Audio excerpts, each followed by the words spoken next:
Selamat datang kembali di Onti, obrolan santai Intisari. Bersama aku Rachel akan membahas tentang sejarah yang unik, menarik, dan tentunya jarang kalian ketahui. Oke, kali ini kita akan membahas tentang salah satu kasus viral beberapa waktu lalu. Tentang Tohari, sang dukun pengganda uang yang ternyata melakukan pembunuhan berencana pada beberapa korbannya. Kasus dukun Tohari ini sempat viral karena merupakan salah satu kasus kriminal di Indonesia yang tak hanya sadis tetapi juga memakan banyak sekali korban. Tanpa lama-lama dan basa-basi, ini dia kronologi pembunuhan misteri kasus dukun kematian Tohari. Tohari alias Mbah Slamet yang berumur 45 tahun merupakan pelaku pembunuhan berencana yang berkedok sebagai dukun pengganda uang. Nah, awalnya beliau atau pelaku ini tuh tidak mengaku berapa jumlahnya. Namun kepolisian akhirnya menyelidiki kasus ini dan menemukan banyak sekali korban yang telah dibunuh dan dikubur oleh Mbah Tohari atau Mbah Slamet. Nah, korban-korban dari Mbah Slamet ini merupakan orang-orang yang ingin menggandakan uang mereka dan dijanjikan oleh Mbah Tohari atau Mbah Slamet ini uang yang berlipat ganda, bahkan mungkin lipat gandanya itu sesuai kemauan dia. Boleh 2 kali lipat, 3 kali lipat, 4 kali lipat. Tetapi ya itu. Seperti namanya mungkin Mbah Slamet, tapi ketika sampai jangan berharap selamat. Mungkin kita bisa panggil dia sebagai Mbah nggak selamat kali ya, lebih tepatnya. Nah, kasus ini pun semakin viral karena ternyata korbannya tidak hanya 1-2 orang saja, tetapi bahkan lebih dari 12 orang. Ternyata banyak juga ya, ini mah bukan dukun nggak sih, ini lebih ke psikopat ya.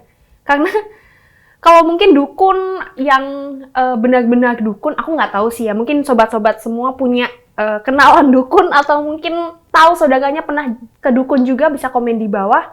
Kayaknya dukun nggak ada sampai membawa-bawa nyawa ya kalau soal hal-hal seperti ini. Cuman mungkin kita lebih enak nyebut dia sebagai psikopat ya.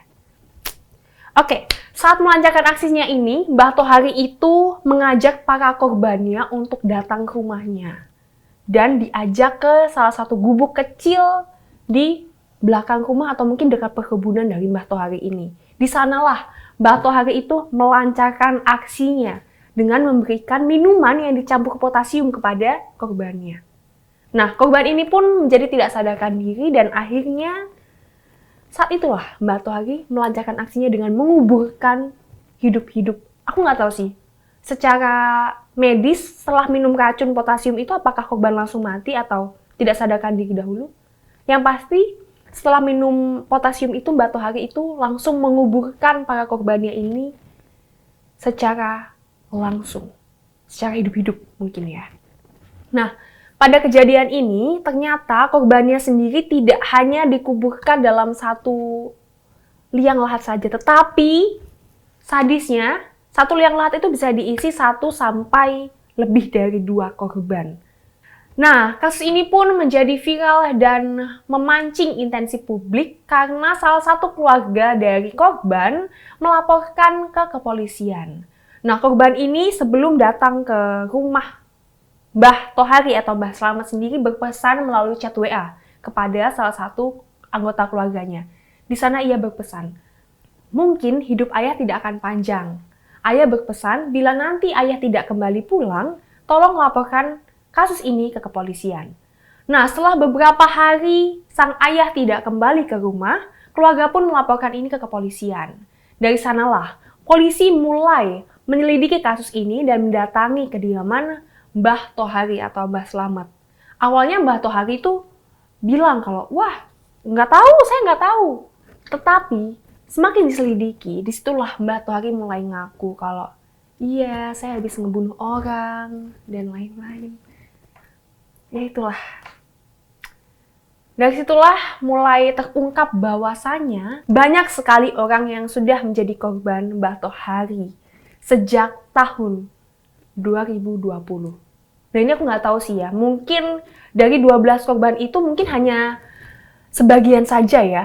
Ada dari 2020, kemungkinan kan berarti korban bisa lebih dari itu ya.